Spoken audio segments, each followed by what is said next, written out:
I think I'm addicted to a drug, which is weird because this drug is actually a necessity in life. It's something that everybody has to consume, but not everybody gets addicted to. And that drug is food.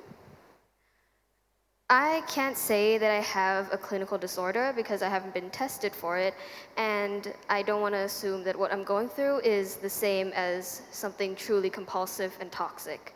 But I know that throughout the years, I've definitely had an unhealthy relationship with food. It started maybe a year or probably 2 years ago, but since that change in mindset, I haven't been able to look at food the same way. In fact, I haven't been able to live any aspect of my life the same way since. It actually comes down to my body image. I grew up kind of chubby in a very small frame family, so I kind of didn't fit in very well, and that just kind of made me very insecure about my body. And my family is very honest, so like I grew up a lot around old people and a younger brother, which, no offense, they have no filter. So they just say whatever they want. And they love to make comments about my body and maybe how big I am, how big my thighs are, or how short I am. And that always kind of stuck with me. And as humans, we love to make comparisons. So I have an older female cousin who's like 3 months older than me, and we get compared a lot because we used to spend a lot of time together. And she has a smaller frame than me, so obviously whenever we're compared, I'm always the bigger one. And I that made me started to dread the weekends more than the weekdays, more than school days, just because whenever I was around her, I would get compared to her and I would feel like the lesser one. And she was so fun to hang out with, and I loved spending time with her. But as I grew up, I just intentionally distanced myself from her because I hated being compared so much. It was like I was being compared as if I was a piece of meat, which sounds very inhumane, but in my head, it was like how they would make comments about different types of meat they found at the butcher store that they wanted to buy, which one was thicker and leaner with more fat, and which one would be tasty. And it does sound very dramatic to compare it like that, but when they made comments about my body, sometimes I felt like that. Sometimes I felt like I was just meat on display for them to just judge from how I looked. That made me want to start losing weight, so I tried to think of different ways to do it, and the first one that came to mind was obviously to restrict food, to go on a diet. So I started looking in a lot more at the foods that I should be restricting because it would be bad for me or that I would gain fat from. And then I started dreaming about how great life would be if I just was naturally skinny and I could eat whatever I wanted and not gain weight. My mind just was constantly boggled with food. And just like that, I started to get really addicted to food.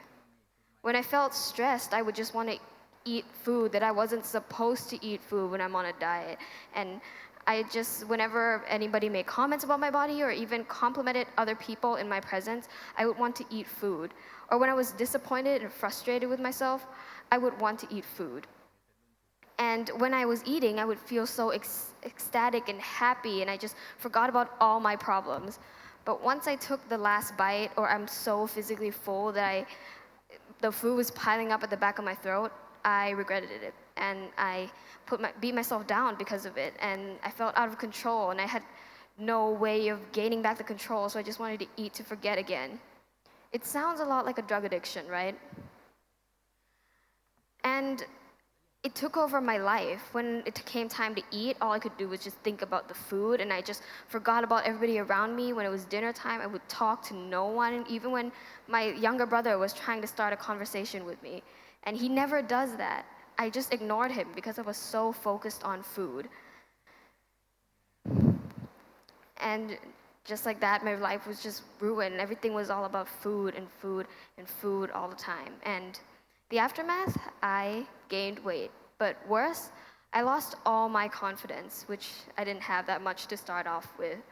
I started to hate hanging out with my family and my friends. I started to hate wearing the same type of clothes, I would feel so sad whenever I met up with my cousin and figure out that we were wearing the same colored t-shirt or same black skinny jeans, because it just made it so much easier to compare the two of us.